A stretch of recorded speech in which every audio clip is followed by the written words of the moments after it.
मुझे बड़ा हंसी आती। कांग्रेस के हमारे लोगों ने कहा कि माइनिंग का एनक्लेव क्यों कर रहे हो, कि पिछले एक साल के अंदर 66,500 करोड़ से ज़्यादा का निर्यात मध्य प्रदेश के माध्यम से दुनिया में हुआ है। मैं हमारे विरोधियों से भी कहना चाहूँगा कि जब चुनाव होगा तब हम लड़ लेंगे, लेकिन अब चुनाव नहीं है तो राज्य की बेहतरी के लिए हम सब मिलकर काम करें, ये मैं उनसे भी अपेक्षा करता हूँ। आज वैसे तो दो कार्यक्रम हो रहा है। एक हमारे मध्य प्रदेश का सबसे बड़ा फ्लाईओवर जबलपुर में लोकार्पित हो रहा है, जहाँ माननीय मंत्री भारत सरकार श्रीमान नितिन गडकरी जी के साथ हमारे माननीय स्थानीय मंत्री राकेश जी और हम सब मिल करके वो बड़े कार्यक्रम का रूप बना करके वो एक बड़ी सौगात जबलपुर सहित मध्य प्रदेश को मिलने जा रही है। मैं अपनी ओर से जबलपुर वासियों को बधाई देना चाहता हूँ।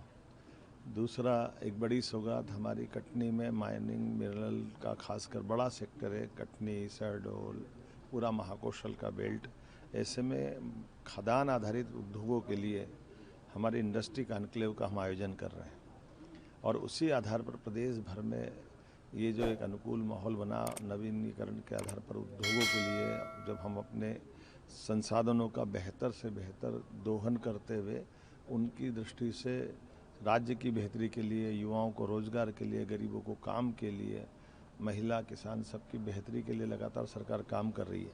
तो अलग अलग विषयों को लेकर के इंडस्ट्री कॉन्क्लेव का जो हमने अभियान चलाया हुआ है, ये किसानों को भी समृद्धि दिलाएगा, गरीबों की ज़िंदगी भी बेहतर करेगा, युवाओं को राज्य के बाहर जाकर काम मांगने की ज़रूरत नहीं, दुनिया में जाने की ज़रूरत नहीं, वो अपने राज्य में अपनी क्षमता योग्यता से वो काम पाएंगे।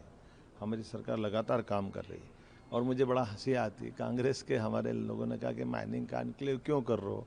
अब आप बताइए, माइनिंग कॉन्क्लेव का ही परिणाम है कि पिछले एक साल के अंदर 66,500 करोड़ से ज़्यादा का निर्यात मध्य प्रदेश के माध्यम से दुनिया में हुआ है।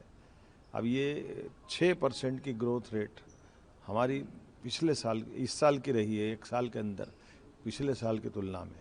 तो ये हमारी अपनी उस राज्य की आत्मनिर्भरता की, आर्थिक समृद्धि की, सक्षमता की पहचान है। मैं हमारे विरोधियों से भी कहना चाहूँगा कि जब चुनाव होगा तब हम लड़ लेंगे, लेकिन अब चुनाव नहीं है तो राज्य की बेहतरी के लिए हम सब मिलकर काम करें, ये मैं उनसे भी अपेक्षा करता हूँ और उम्मीद करता हूँ सबके सहयोग से मध्य प्रदेश देश का नंबर 1 राज्य बनेगा। इस भावना के आधार पर पुनः कटनी के अंदर आने वाले देश भर के अलग अलग माइनिंग सेक्टर के स्वनाम धन्य बड़े बड़े जो महारथी आ रहे हैं, बड़े बड़े औद्योगिक घराने आ रहे हैं, उनके साथ मिलकर के हम राज्य की बेहतर के लिए जो बेहतर से बेहतर हो सकता है वो हम सब करेंगे। माननीय प्रधानमंत्री जी के आशीर्वाद से ऐसे विकास के कामों को लेकर के हमारी सरकार 4 गुनी ताकत से आगे बढ़ रही है और ये निश्चित रूप से आज का समय, उनके शब्दों में यही समय है, सही समय है।